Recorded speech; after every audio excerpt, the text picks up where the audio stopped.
back-to-back defeats, and especially on big European nights. Ouch, man. But it puts a lot of pressure on any manager and any team. And people see questionable subs, shaky performances, especially from big names like Salah, Konaté, Wirtz, and they begin to whisper, is Slot getting this wrong? But let's pause here before we go full alarm bells. This is football after all, and the margins are razor thin, and form ebbs and it flows. So let me walk you through why there is still cause for optimism. Number one, this was a tough atmosphere and it's a fierce opponent. You know, Galatasaray in Istanbul is never easy. The stadium is hostile, the crowd is intense, and they defend with grit. They set traps, they counter hard, and the conditions favor disruption. Second thing we need to take into account is that there was very good squad management and there were injuries. So Slot made the necessary changes. He dropped Salah and Isak to start.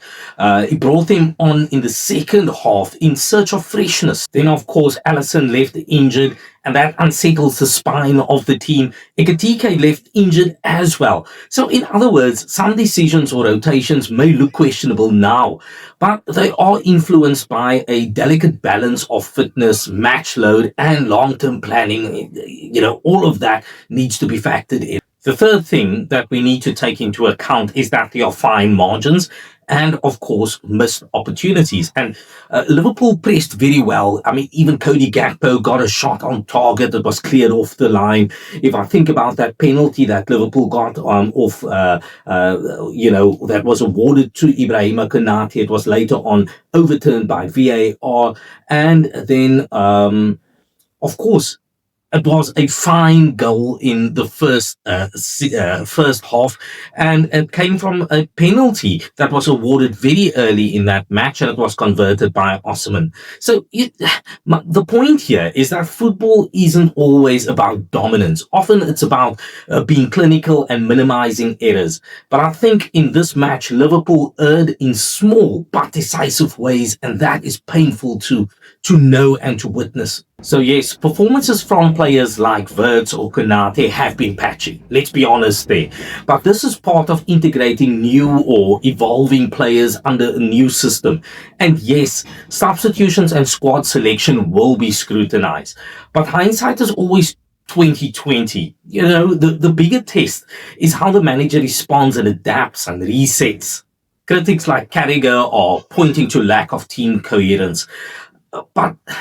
But those voices often echo emotion after a raw result. The counter-argument is we've seen worse spells in great seasons. So here's a couple of reasons why I'm still optimistic. And number one, the foundations are still there. Liverpool are not disintegrating overnight. Defensively, they have stalwarts like Van Dijk and the rest. And the attacking talent is undeniable. We have to admit that there is squad depth and Slot has options. And when hits and injuries subside, he'll be able to stabilize. You see, Liverpool isn't falling apart. The DNA of pressing, of attacking, that's embedded in the team. And that is a good thing. Second thing we have to keep in mind is that this is still early in the process. New signings need time, new tactics take time to settle, and no system is perfect on day one. The real measure is how you adjust mid-season. And many champions have had stutters. Resilience and focus. That is how you make your climb back to where you want to be. The third thing to keep in mind is that there's always room to correct, and there's matchups ahead. So the upcoming fixtures, they present opportunities to respond, and how Liverpool responds will matter more than these two results. And in the Champions League, just like in the league, there's still an opportunity to correct course and for Liverpool to stay in these competitions. Staying in it means there's a chance to win it. You've got to be in it to win it. And don't forget that there have been big clubs who have had stutters before and had gone on to win this thing. Liverpool can do exactly that. So yes, the back-to-back losses They do sting. And yes, there are legitimate questions about selection, about certain players' form, about consistency. But to say Slot is getting things wrong as a definitive judgment is a bit premature.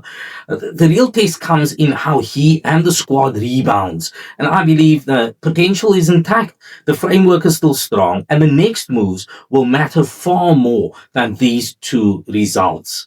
Yes, it is frustrating, but we have to keep believing, because I believe that if there's any team that can bounce back, it's this team. Not forgetting that the fight is far from over.